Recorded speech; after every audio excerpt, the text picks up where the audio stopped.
Well, the pedigree from last year does count and the respect has to come through, but recency does matter. And for recency, NAVI are on a tear right now as we get you to pick a fan. Now, let's see how things pan out. MKOI, they're going to be on the blue sides. NAVI choosing that second pick. Means to MKOI, what are they prioritizing here? The Azir is open. We've seen this a bunch from Jojo. But is that something that they really want to value? The Talia has usually been Jojo's preference. He likes that matchup a lot more. It gives him a lot more agency. And it also nicely sets him up with Elyoya to fight for those early skirmishes. It does mean, though, you got to decide, are you going for the Rumble, are you going for the Azir, or are you going for the Talia, right? Because you kind of have that opportunity to swap around. I like the Azir ban coming in last from NAVI, because it means that... Hang on, excuse me. Zaahen first pick. We've decided after a week that Zaahen is first pick priority. Yeah. That is quite an adaptation. Now, we've seen from Myrwn this in the top lane. We've also seen this come through in the jungle for Rhilech. Yeah. So you could argue it's a takeaway from the NAVI jungle player, but it's that flexibility. We don't quite know yet where this Zaahen is going. It does mean, though, you can take things like, you know, Rumble Pantheon, you can go for the Rumble Azir if you want to try and go for it. And just try and set yourself up for a very strong top side that can match into it. But, okay, they're going to take the Corki and try and solidify a strong bot lane for Sam D. I feel like poking down the Zaahen, okay, that's already one step, but matching that with a bit of mobility yourself, for Supa getting his Ezreal. Wow, KOI not wasting any time at all. Long range, already this is starting to work towards a front-to-back type comp. You've already built yourself a lot of poke and a lot of range to play around these neutrals. It does mean, though, what do you do now? Pick mid or pick jungle? Because we haven't really seen Rhilech's pick drop into the second half of rotations for Navi before. And you don't really want to give up things like a Talia or an Akali or one of these responses. So what is the plan? It is going to be Yone. Okay. Poby's Yone. Exciting times. First Yone of the year for him as well. I mean, we've seen this matchup many times before. Eventually, Yone gets to a point where he hard outscales the Azir, especially in a side lane. But it's those team fights that you have to be very cautious of. While Yone can be a huge difference maker in the 5v5, that range discrepancy is always going to be the most important thing. Can Yone close the gap against an Ezreal and an Azir? You need some setup, and right now, Navi, it's that CC that they're lacking to facilitate this Rumble Yone comp. And that's why if I'm MKOI, I'm looking at picks like Wukong that I can try and ban away. Some of these more engage-oriented junglers that can just make things a little bit more uncomfortable for Zaahen or for Azir if they're on the back line. And there we go, going to continue with Pantheon. I think Navi should really consider something like a Poppy ban, because think about Alistair, Rakan, Nautilus to a degree, but these champions that would just fit perfectly into Navi's composition to provide them with those engages, removing the Poppy, unless they're worried about another range support that could come through from the side of KOI. Nami is that other one we have to take into consideration. Often we see it paired alongside things like the Corki and Ezreal, but we haven't seen it from Parus this split. K'Sante goes instead, so it does leave that option open up and available to bring the Enchanter down. Lulu with Ezreal, not something you really normally talk about. It is Alvaro's second most played, though. We also have to remember that Bard still exists here for a bit of long-range engage, has been more popular in the LEC as Mundo disappears. You do also have things like the Gwen that you can try and put towards Myrwn in that top side if you want to. Good matchup into the Rumble. And already you're expecting that there's going to be another melee champion coming through from the jungle. So Gwen can get a lot of value against the Yone, the Rumble, and what looks like the Wukong that we were talking about. But that's not Rhilech's style. I mean, yes, he has played it, yeah. But like when you think of Rhilech and how he started the season, you think of these assassins, these big hitter junglers that are stolen away from the top lane.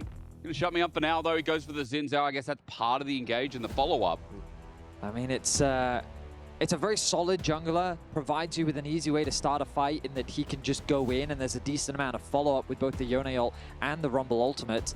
The problem is that lack of utility that I think you really need against a very long-range composition. If KOI do choose to go for the Ornn, they will confirm that the Zaahen is in the jungle, and they'll pick something relatively safe on the top side, but also give you more long-range engage. And right now, KOI is very much playing the range game. Do you care enough about your engage to just slam a Brom on 5 here for Navi?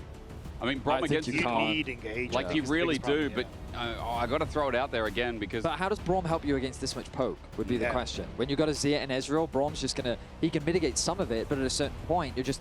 In the war of attrition, you're eventually going to fall short. So that is a problem. It's a good point. So the angle there, good for MKOI. Thank you for the deduction as we get a bit more engaged from MKOI as well. All-rounded, front to back now built up. for Movistar. Yeah, it would probably be the Alistar in response here for Parus. Like, decent into the Rell, can provide some tools for engagement as well. Unless you want to try and take the Nautilus, which can be a little bit more difficult in the matchup, especially going up against the Ezreal, but at least that point-and-click CC can almost be a guarantee. Do you like Rakan here? Should I start throwing out more supports? Like Rakan follow-up, you think it needs more fundamental, yeah? Yeah, you don't have... Rakan kind of wants to be the secondary engage, like follow up on stuff, but you just don't have it there. So, good call. Yeah, they're going to go with the Nautilus. Decent into the bot lane matchup, but definitely Ezreal can outplay on the hooks. It's just going to be a case of when we get to the later portion of the game, point and click onto Azir or Ezreal and hope that the Rumble Ultimate and the Yone ults can follow up and you can immediately burst someone out in the fight. So we've talked a lot about how KOI have a lot of range, but it's not that Navi has no tools to deal with it, right? You've got both Xin and Yone that are quite good at being able to close that gap. Yep. The question then becomes, how effective is that follow-up behind them, especially when MKOI is playing this front-to-back style? Ultimately, what this is largely going to come down to is execution around these dragons, which I think KOI have come in very well prepared. They've gotten themselves a very good dragon team fighting composition, one that once you plant yourself in that dragon area, as long as you can deny the flanks, you just play that front to back, you leverage your range, and this is going to be a real test for Navi. You guys are the dragon team in the LEC. You will be put to the test. KOI have come prepared, and we've seen teams beat Navi by taking them apart at where they're strong. So let's see how Navi navigate this this dragon situation and how they can get through this comp. It has been the only way to shut down the second seed that came out of the gates rolling. Again, with lots of returners out of the league, a lot of people are like, oh man, why do I come back and watch the LEC? Have you just been living under a rock? Have you not seen the story of Navi, the story that in previous years MKOI were fighting to fill a slot for as well? We have a team that is the 6th seed running into this best of 3, that is a Spanish representative that has never failed to surprise us, that again, hit hard against Vitality, put themselves in this position, and are one step away themselves from moving to Barcelona. Remember, the winner of this best of 3 one single day, will lock yourself in the top 3 minimum. And it means you get to play on the big stage only next week away. Which, as you say, Hysterics, would be incredible for a team like Navi, who came in with a lot of question marks, but they have really delivered. And to take down MKOI with this would be astounding. But MKOI are no pushover. Sure, they had some ups and downs over the course of the split, but at this stage, I think they do. I kind of agree with Finn. I think they do deserve the onus to be recognized as a top team and that they can just turn it on when it gets to playoffs. We're going to have to see if Navi can try and keep those lights turned off. Because, man, I tell you what, keeping vision around bot, Dagda, it's important. I know, Vedi, you're also mentioning this coming in. Guys, we talk about this every time we talk about Navi because this team is just so hell-bent on making bot lane their inhibitors. Or inhibitants, I should say. You know what I mean? You know what I'm trying to say, Dagda? Yeah. Fancy words to say Navi love bot. The most impressive thing is no team in LEC Versus has been able to get a soul against Navi. Yeah, that's wild. Of course, there is that minor caveat of when Navi lose games, soul isn't there, right? But that's because Navi is so hell-bent on contesting dragons, they're not just going to give you 4 for free. So they're a team that is very objective-orientated, and as we talked about in the draft, KOI have come prepared with this draft, ready to fight them in the 5v5. Early on, though, we've got to talk about the laning phase. You can see that pressure is in favor of KOI, both in mid and in bot. That bounce back in the top lane means that Rumble is getting pushed in just for the time being, but as this laning phase goes on, you will expect Rumble to have a little bit more agency and power once it gets a few more levels under his belt. Yeah, usually you kind of think of Corki being a little bit stronger than the Ezreal in the early stages, but because of the matchup in the support role, it makes it a bit more difficult to get control. Rell has the crash down level 1, so she's able to outrange the Nautilus when it comes towards auto attacks and fighting for bush control.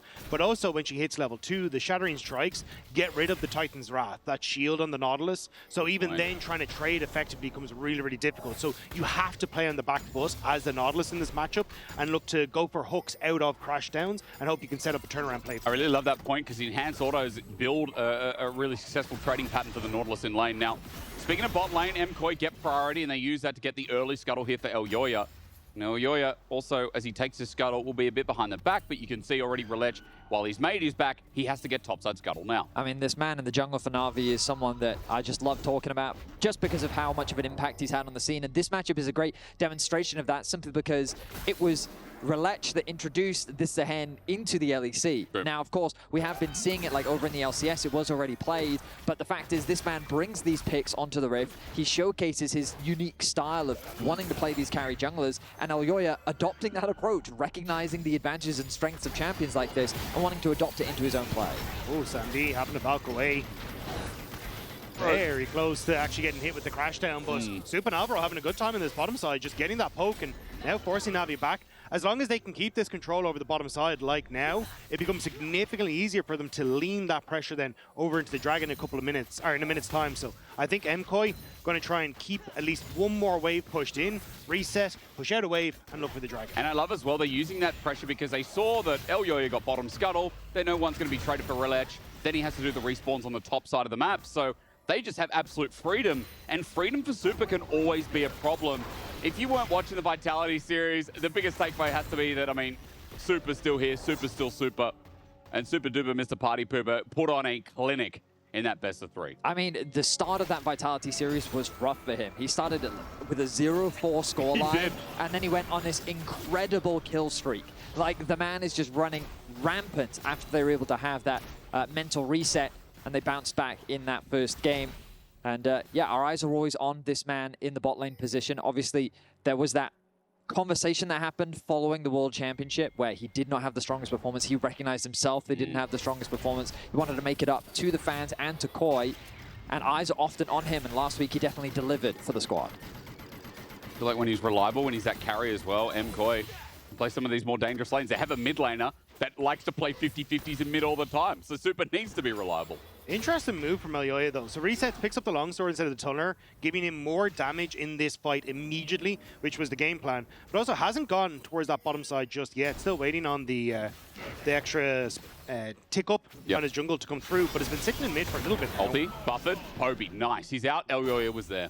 So instead of going immediately for his camp into, you know, a 1v1 on the Scuttle Crab, he's just stuck around mid, burnt that ultimate now on the mid laner, and is able to use Jojopyun's pressure to maybe go for it. But Rhilech, he already is in the river, so no Scuttle Crab, so level 6 will be ticked over first by Rhilech. Thanks to Betty's lovely finger, he's just showed me we've ticked up on the smite as well from Rhilech. A good note, especially when mid is a bit of focus, but Rhilech can't get in. Jojo still has himself a flash and shifting sands available. So as Rhilech crosses, it's all about the Scuttle Crab spawn up on the top side of the map, giving Poby a bit more of extension in the 1v1. But yeah, Jojo's winning that as well. With the double shattering strike, we go to bot. Parus, dredge line in, but Super Arcane shifts. Really nice trading here again from the MKOI AD carry. It's Parus taking the brunt of the damage, whereas Supa's getting a little bit low himself. That Dragon, I'm eyeing it up, and it looks like, look at Rhilech's pathing here. KOI read what's happening on the map. Rhilech seeing that involvement in the bot side of the map, secured the Scuttle Crab, got level 6, now contesting the blue buff, knowing that he has Prio on the top side. Has the smite, and he steals it away from Elyoya. And Elyoya, sure, he can start clearing from his top camps down, but Rhilech recognizing that the amount of time that Elyoya spent there, I wonder how much knowledge he had of Elyoya's bot side Krugs, because he has to have read that with Rhilech being on his Gromp, while Elyoya was contesting the mid play, that meant that he skipped his Krugs, and I wonder if he then read that and saw it as an opportunity to steal away the blue buff. Yeah, especially because you could look at the jungle camp tick up, right? 4 camps per loss, and hadn't actually picked up his full clear. So I think that's basically what you're playing off there, going, all right, he's going to have to go back in to get his Krugs if he wants to get his full clear. Which means that then you got an opportunity to try and play for it, or he is going to use that play on bot lane to go for Dragon, so I have time to sneak away. So nice job by Rhilech to put himself in a little bit of a lead. Yeah, I mean, it's subtle things like that that really highlight how talented of a player Rhilech is.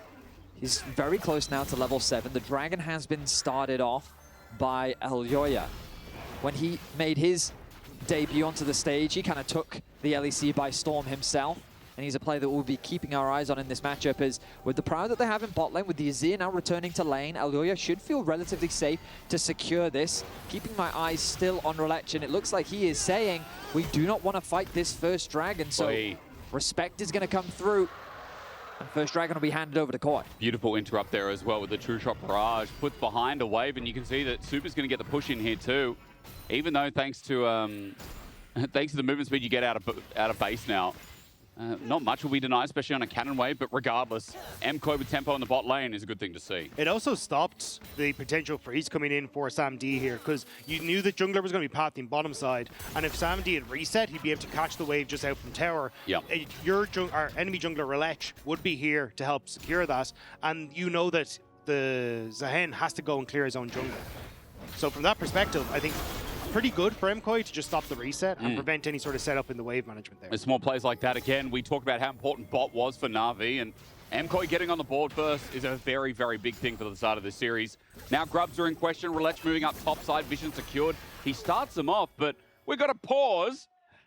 Elyoya's at the bottom side of that. Don't worry, guys. Hey, no drama. Relax, relax. Okay, have a sip of your beer, whatever's going on in the audience there. Just relax. Everything's all good, right? We're on opposite sides of the map. No one's fighting.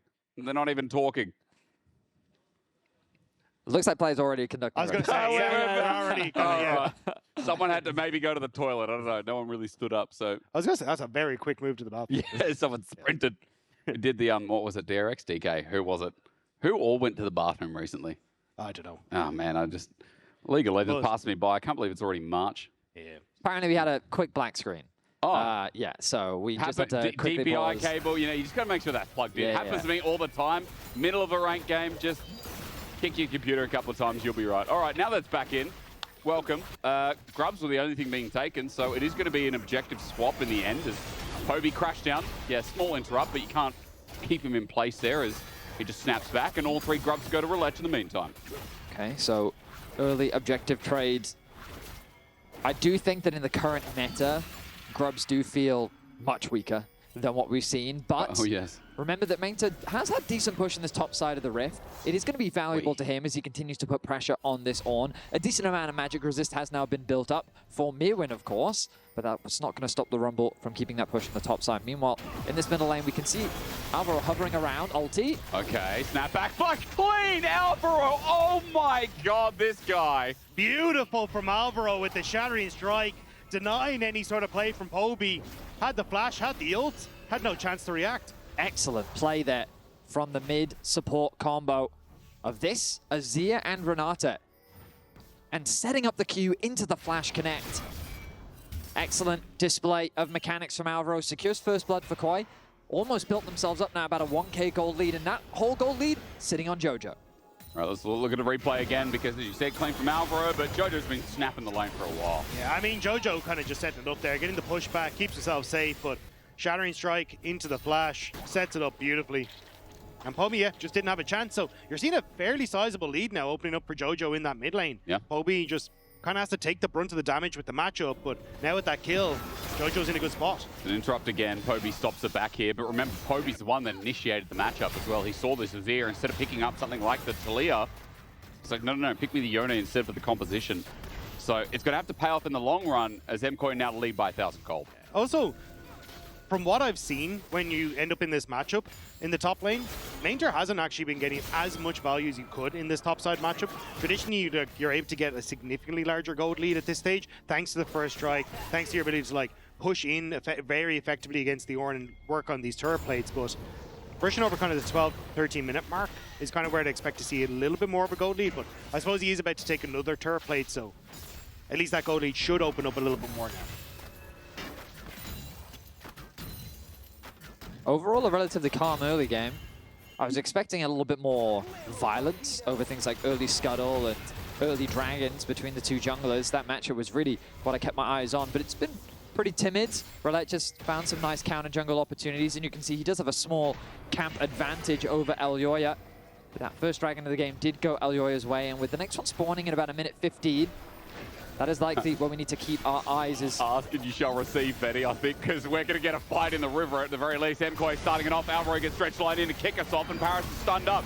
Call the forward goal going to be layered down onto two. Maynter keeping in place, or rather kept in place. A searing charge up. Well, Jojo just got the free hit. His ulti shoved the Bioshock dude into the wall, and MKOI walk away above it all. I mean, MKOI had a much better position there, able to walk in towards River first, set up for their plays, and it felt like a bit of a scramble from NAVI to get the scuttle and hope for the best afterwards. I mean, NAVI got the Scuttle Crab, and they have two angles of attack. You've got the Rumble and the Zin on the top, and then you've got the Nautilus and the Yone on the bottom. But KOI are just playing this front to back. They're keeping Jojo protected, and they turn their attention onto Parus. Good CC comes down onto the Azir, but the Rumble is not used on the Azir. So it feels like that the coordination that we're seeing come through just isn't quite there from Na'Vi in the fight, and KOI is quick to punish And you see Alvaro there again. The Magnet Storm disengages Poby from the ulti, and then Jojo just boops him away. So once again, this support doing, Cinema agreed to Mr. Non-Stop with the 5.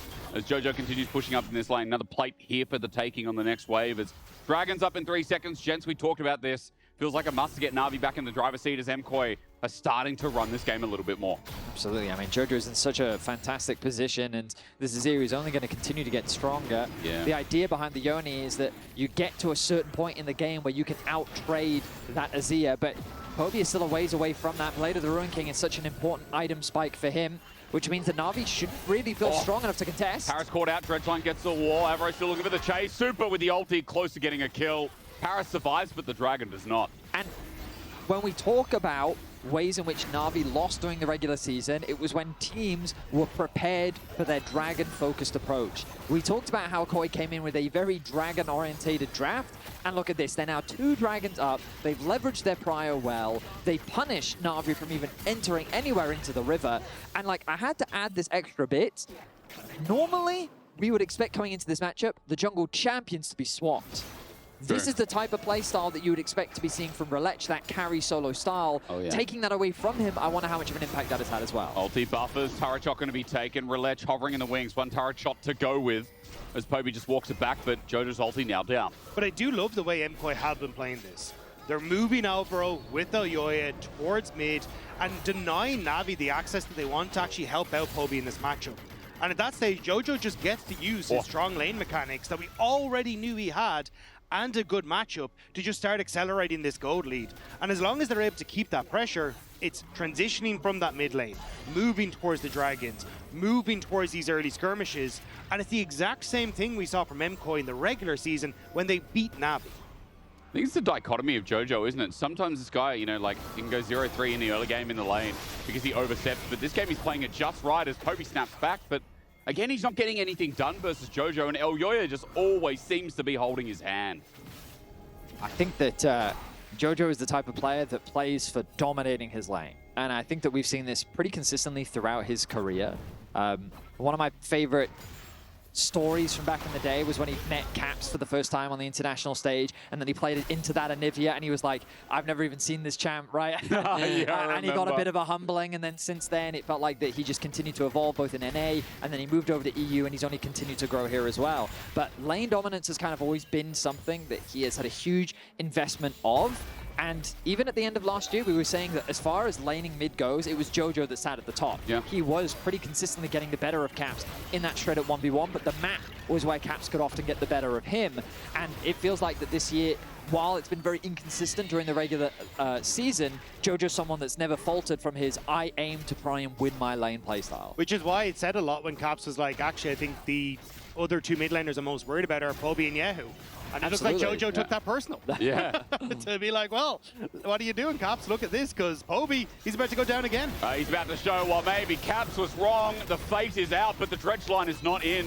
Now with the wind becomes lightning, Elyoya, he's going to have to pop the ulti to escape for now. At least for Na'Vi, they saved their turret, if only just, as MKOI run away. How long have they saved it for? Jojo, he wants that further injection of gold. He has his sights set on that first Tower Blood.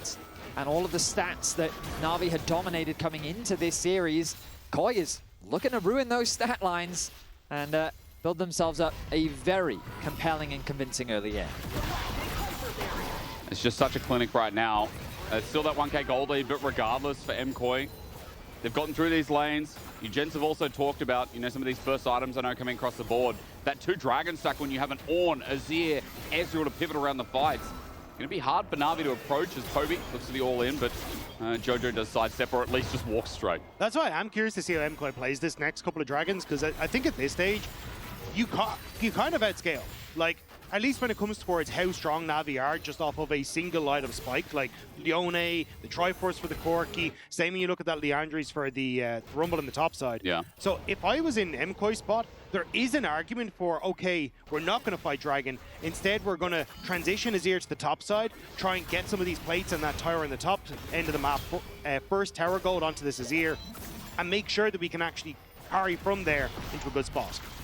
Good knock up in the meantime, though. Maynter is getting burnt down himself. Call the Fort God is great as well. And Alvaro pops the ulti, but in this 3v3, I think MKOI have it in spades. Elyoya pivots out, and meanwhile, again, Myrwn gets a bellow breath, but Navi have support. Okay, Poby helped out the players. Navi bring in all 5, but right now, mid and bot is burning. That's exactly it. Oh! Oh! That was close. Maynter just barely able to live thanks to the shield from his W. But yeah, KOI, they committed to the 3 versus 3. Navi made the decision, right, we'll bring the boys up. We'll make it a 5 versus 3. But then KOI said, okay, we'll take that trade. Look at the gold lead that Jojo now has. That is a 2.4k gold advantage on the Azir after securing the first tower in the bottom lane. Yeah, and I like the idea from Navi, which is we're not going to be able to hold on to that bot lane tower, so let's try and make a play elsewhere. But they were kind of late on the transition. And also, you know, Poby had to invest his TP to get here for the fight. So by the time they arrive, yes, they end up getting one. But the fact that you get that bot lane tower and you lose a wave in the bottom side as well, doesn't really end up adding up in the match state. Ultimately, like, what did Navi even get off the back of that? Hopefully this dragon is what they're saying right now. The resets have come through. They're contesting the objective. The Herald has dropped. Yep. I'm going to leave that with the people at home while this dragon continues to go teleport in. Myrwn needs to make a play, but it's already taken down. Navi get the Drake equalizer down is good, but Maynter's already ticking down. Elyoya's just sitting on him and hitting him big. You saw a great knockup, but I see even better engages. Bit of a whiff there from Poby, rather to get on out as Arrow finds right-hand side of the fight, and Jojo got a kill on the back end of it as well. A dreaded return onto Sam D, and Elyoya is cultivating war once again. My goodness, the front to back from KOI is clean. The 3-man knockup from Myrwn. I think that may have been a 5-man ulti from Supa. Like, that Ezreal ulti connected onto so many members. KOI lose the dragon. They do find themselves with a kill, and it looks like they're going to try and get this tower as well. Do they feel healthy enough to get it? Supa buying up that low health Samdi. Well, easy turret, easy day for Supa. He's also on a bit of a lead now, 700 gold. This is where we start to see the question marks going towards Navi, though. They got the dragon, which does help, but one of the big questions around Navi has been, how do they play from a deficit? And at the moment, it's MKOI kind of giving a ring around them. He's deep for this. Elyoya is going to get the dreaded return, and Rhilech is in a 1v3. No backup. True shot barrage caught out. Bad timing to invade, and MKOI know it. Absolutely. He didn't have the proper support. But let's look back at this play. The dragon gets rushed down, the Herald gets dropped. So the TP comes through from KOI, and now they want to play the front to back.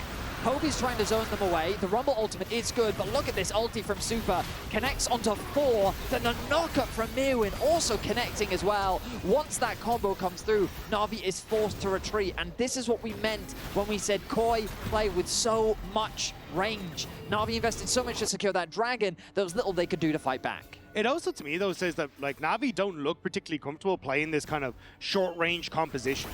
Like, there was nobody on a flank. There was nobody trying to fish for angles. It was, hey, we're going to sit front to back and just play into the strengths of what MKOI are bringing to the table. So while MKOI 100% playing fantastically in the fights, I do think I want to see more from Navi in these situations about how they approach these fights. I just need a moment to talk about this, though. So much been going on. Have I been living under a rock? Like, I'm surviving right now and no sleep being a new parent, but that's not normal, is it? Am I missing something in the patch? So I've seen a couple of like mid laners start to build it more and more, especially over in the LCK. I think the idea in this sort of situation is the only way you really lose a fight is if you get caught by, you know, Rumble ultimate into the Yone, or Yone ultimate into the Rumble ultimate. So I think the idea is having a little bit more mobility for Jojo here in case he needs to try and get around things. But yeah, I think that's all.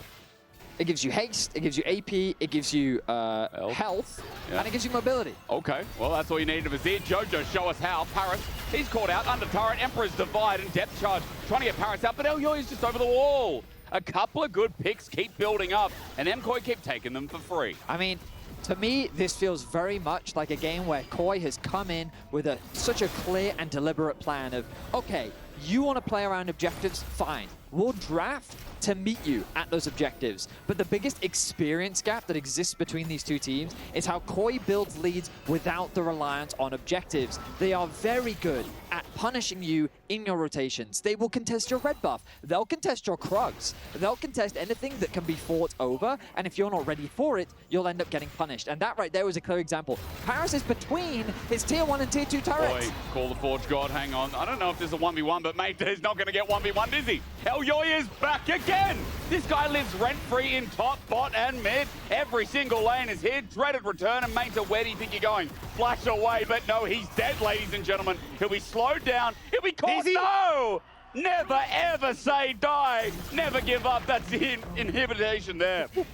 Nearly got hit by the True Shot Barrage as well, but just barely able to survive. Look at his HP as he goes back to base. But the fancy footwork is huge. You don't get the trade on the opposite side. It's terror for Navi and position on the Baron. Dredge Line's going to start another fight. Alvaro just crashes down out.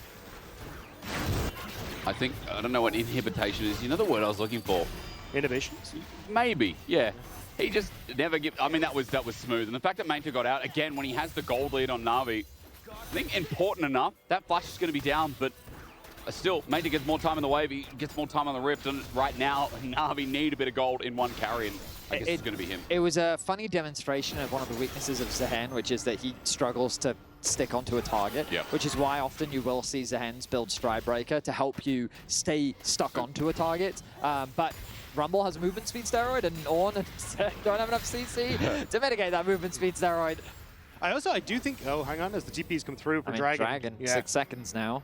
You got push on bot side from Myrwn, who can try and come across, but Navi may just try and bait the Baron area as his third Dragon. Look at these 2 deep wards. Depth charge, hang on a minute, equalizer there as well, but Alvaro does it again. His 3-man Magnustorm might be a sacrifice, but MKOI couldn't get in. It looked beautiful, but beauty sometimes in the eyes of the beholder. As Poby looks for the further engage, MKOI disengage, and down goes Alvaro, 5 versus 4 for Drake. Well, that was a very early engage when KOI wasn't really in position, so Navi will take the pick, but KOI is still hovering around. 3 versus 5 right now. Myrwn doesn't have ulti until now. Dragon's going down 2k. Elyoya want to steal on the back end, but it's smited down. Call the Forge God, but a searing charge! Interrupted for the ulti though. Myrwn can't get the double knockup. His Bella's breath does work, but the lightning in the back line onto Jojo. Rhelech's ulti re-engages Myrwn, running for his life. Well, now the ulti instead from Elyoya. He's looking for his cultivation of war, but as he fights away, Poby stops him in his track. Jojo finds the back end of the fight. Rhelech heals, sent into the sky, not once but twice. Now down he goes.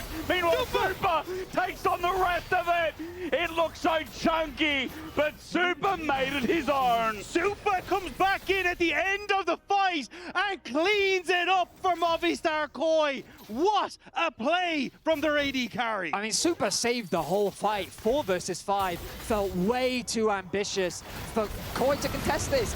The Ornn doesn't connect. Elyoya really can't get involved in the fight, and that front line is just slowly starting to melt. Look at these HP bars. Jojo's getting chunked out. He's forced to retreat, and the HP looks low, but keep your eyes on Supa. Q after Q is connecting. It's connecting onto key targets while he keeps at arm's length.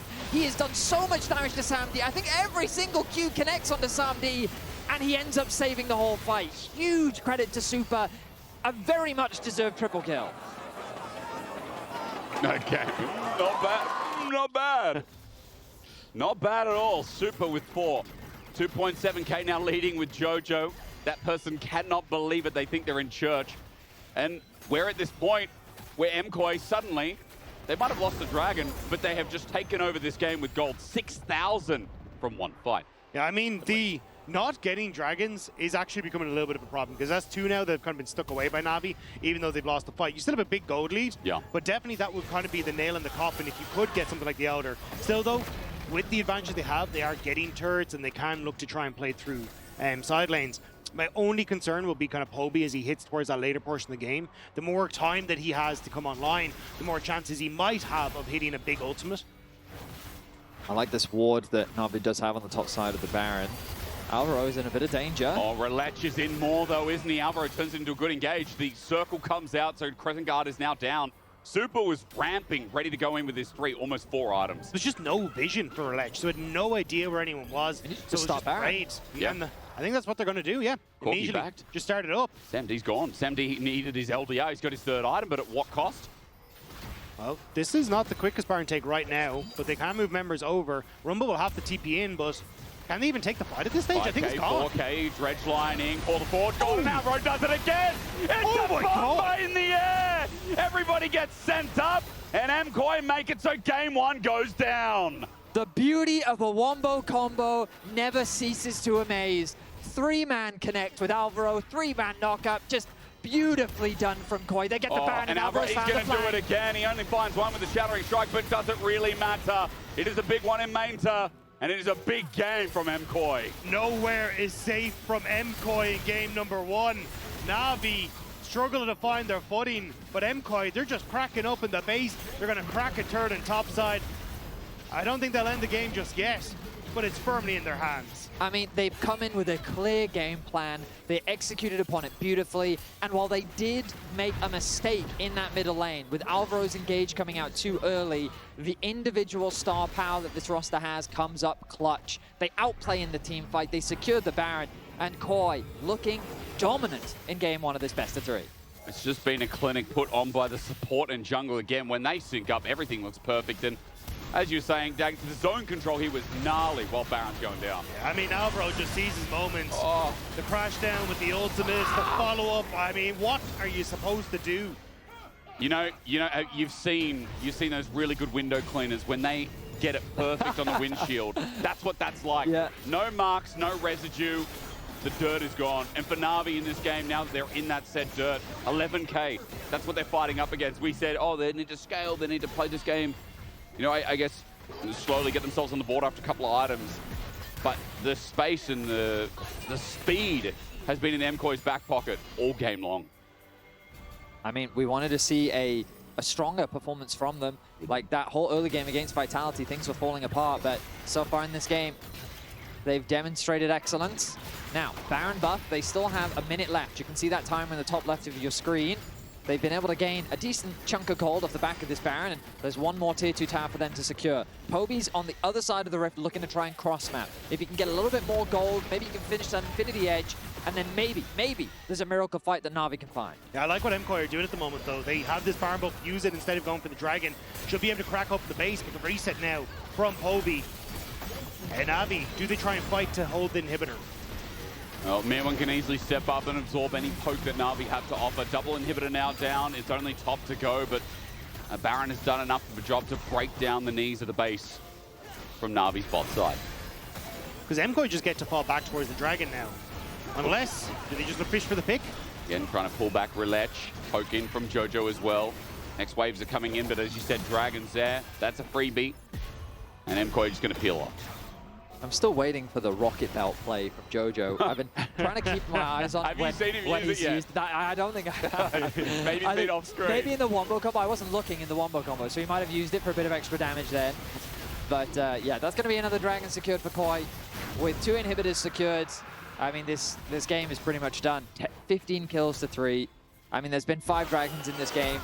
Credit for NAVI for being able to get some of them away, but really, from start to finish, KOI have shut NAVI down. And I mean, this is a demonstration of while NAVI this split have had a very clear and solid approach, there are limitations to this singular approach. And a team like KOI that basically have many tools in their toolkits, it demonstrates how you can exploit and punish a team that can come across as quite predictable. And funnily enough, BDS many years ago, when they were the Dragon team in the LEC. Used comparison last series, yeah, I mean, this was the thing that they stopped them from really being able to contest those top spots, was that many considered them to be one-dimensional, and many other teams found ways to punish them. True. I mean, it's a nice comparison as well, since we have that coaching stuff in line. SamD just dodging away from two-shot barrage, but top is now next natural wave as Jojo plays with bot. Mid's getting pushed, or rather being pushed by Supa just moments ago. With someone on the minimap. Regardless, there's so much pressure in. NAVI are looking for a play, but Myrwn just does not take damage. That's a new problem. He's dancing in front of the wave with whatever this drill skin is. This looks so Malfighty, this skin, it's crazy. This and the Galio skin are very sick. Yeah. What is it? Is this? What's with the drill? What is this one? I think it's mecha something, but Oh, it's got to be. it's looking pretty mega right now. I see a wall there, and I see Alvaro again! Oh my god! It's like we're at a kid's birthday party. Everyone into the bouncy castle! Everyone in! It's so much fun for everyone except Navi, the one kid left in the middle who can't get out!